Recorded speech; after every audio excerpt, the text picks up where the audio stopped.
Hello, October Panic Attack YouTube community. This is Dante, and I wanted to talk to you about a haunt that you probably have not heard of.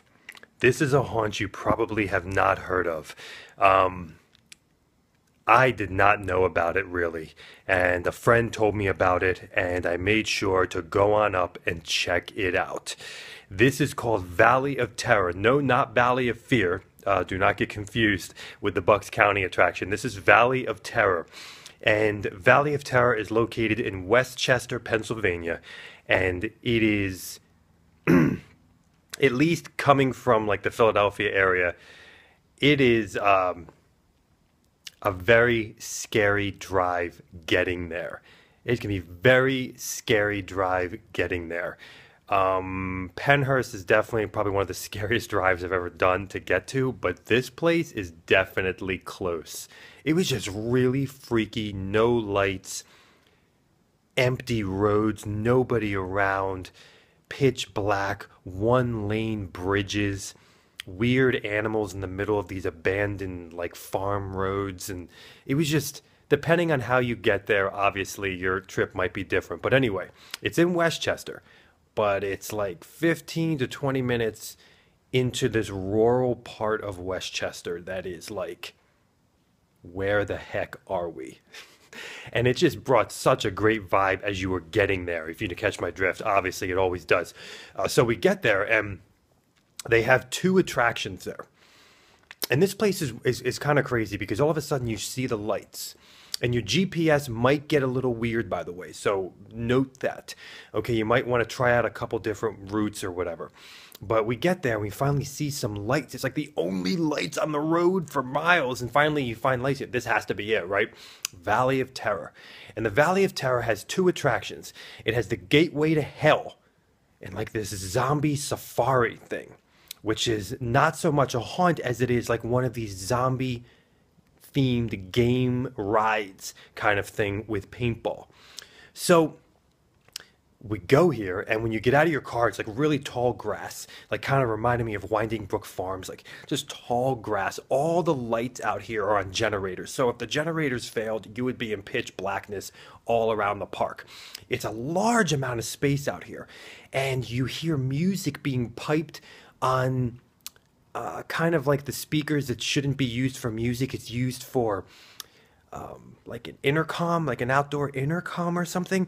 And it just gives it such a weird vibe as you're hearing like a mix of country music mixed with pop music, but like tinny and on these like intercom speakers, right? Just gives such a cool, weird vibe. And we get there and it's like tall grass and you're hearing this and the lights are like kind of bright. And you have the ticket booth and you have the food booth. And even though it rained like the night before, it really wasn't that muddy, to be honest with you. So do with that what you will too, you know. And basically it's two attractions. And you can go on the website. I'm going to have the website down below. But you can go on the website and the two attractions, you can do one of the attractions or both of the attractions. And the way we did it was we did the Gateway to Hell first, and then we did the like the kind of the zombie safari paintball type of vibe. And so we did it in that order. And actually, after you do this Gateway to Hell, you will take a hayride that's not really it's not really gonna like have attractions. It's just moving you to the next destination, to the paintball area or to the food area. So it's kind of unique like that as well. Now the Gateway to Hell is a forest walk for all intensive purposes. It's not a corn walk, it's a forest walk, but it's a forest walk that you will immediately be shocked by the entrance of, because it's filled with very large animatronics. It's filled with humongous sets, and it's definitely the most gothic forest walk I've ever been in before. Gothic, creepy, gothic coffins, gothic castle, monks, one of the creepiest churches I've ever seen. Everything's hand built. the sets are just massive. Like, you're like, this is like too massive to be in this forest walk. It's amazing. And in this forest walk, you're going to experience pitch black. You're going to experience lot of disorientation with fog and pitch black.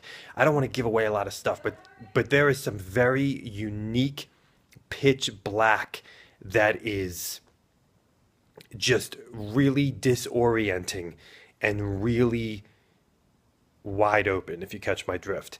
And there's also this fog that is the kind of fog that you can't see where you're going kind of vibe. Yeah, that kind of stuff. And some very unique things with a school bus, and some very unique things with a fun house, and the very unique things because the forest is massive, and the forest is dark, and the forest is, it's almost so dark at times. You're like, my gosh, I could just fall. I could trip and fall. The actors are very in your face. The actors, if they find out your name, you're dead. They come out from all different areas, all different corners, and they got me a lot of times. They were really scaring me from a lot of different angles, a lot of different sections. And they will touch you, and sometimes they'll grab you. So there is some of that here. And they're very loud, and they're very in your face, and they're very dramatic, and they're very jumpy and crazy. They almost remind me of Chop Top from Texas Chainsaw Massacre, Part 2, if you've seen that. And one of them was actually really reminding me of him. But you get very disoriented. It's a forest walk, but it's a forest walk that takes you into a variety of different closed set situations as well. And just lots of disorientation where you don't know where you're going, and you'll be bumping into walls, and it's really interesting how they made this. Now, the night that we went, they said that the music was not working, and it was still scary to me. The actors did it, the sets did it. It was just perfect. It was just, you know, I think my wife said it was like 15 to 20 minutes long in this forest walk. I mean, it definitely felt like a great amount of time, and it was unique, and it was crazy, and there was this time where you felt that it was over, but it wasn't. And there was a section that is used, there's like a thing that's used a lot in haunted houses. I don't want to give it away, but the way that they did it here actually really got me. And it involved body bags. There was a lot of very interesting, unique things that they did in this forest walk. And the Gateway to Hell, of course, there was a hellish, dark, evil theme going through this as well. And that led us on this like other hayride from some of the guys that run this farm. And this hayride took us around to the next attraction, or to the main food area. And that was the Zombie Safari paintball thing, where you actually ride on a military truck, or on like another type of vehicle, and there are paintball guns stationed around the vehicle, and you ride out into the middle of nowhere in these wooded forest areas, and you blast away at live zombies, and in different sets out in the middle of the woods. It was dark, it was cold, it was you know, I typically, that's not typically my thing. It's not typically my thing, like a lot of these zombie paintball or zombie themed like kind of games that are happening a lot, but we had a blast. I mean, it really was a lot of fun, and you got a lot of paintballs, and it was a lot of fun. I actually thought that it was a creepy environment, like just going out in the middle of the woods, you know, and seeing these weird zombie-looking people cowering in front of you. It was kind of weird, and really well done. They give you a lot of paintballs, and we actually met a lot of people that were actually going there just for that. It seems like that's like the draw of the Valley of Terror for right now, is the paintball section. And I got to tell you, people, you got to go to their haunted section. You got to go to the Gateway to Hell. So I told you that this year I was going to be going to a lot of haunts that you might not have known about. Well, here's the other one, Valley of Terror in Westchester, Pennsylvania. They said they've been there for a really long time, and like 11 years or something, but they change a lot every year. They change a lot every year, and they keep adding and deleting and doing different things. They have a food section here, and the food is very reasonably priced. You can get funnel cake, you can get all the classics here: apple cider, hot apple cider. You can get French fries. You know, all the were there French fries? I don't remember right now, but all the classic stuff, hot dogs and everything. And one girl ran by us and said, "Sale on hot dogs, sale on hot dogs," and she had like 5 hot dogs in her hand. It was hilarious. All the people that worked there were really, really cool. Everybody was nice. We just had a great time, a really, really great time. And I want to thank you to a guy that works there who really kind of, he was so cool. And he's always cool. Because I met him last year also, Mr. Jim Souflas. Thank you so much, man. You were awesome. The Slayer. And also the owner of the place. He was so awesome. We had a chance to kind of hang out with people and talk to him, and it was just such a great time. So anyway, the Valley of Terror, this is the kind of place, if you want to have a game, like a zombie-themed game with paintball and blast away with your paintball gun, you can do it. But then you can also get one of the most gothic haunted forest walk that I've ever been in before. And with some authentically scary and humongous sets. Creepy, dark, and disorienting, and very unique. I mean, they build everything here, which is even more unique. So this is the Valley of Terror, folks.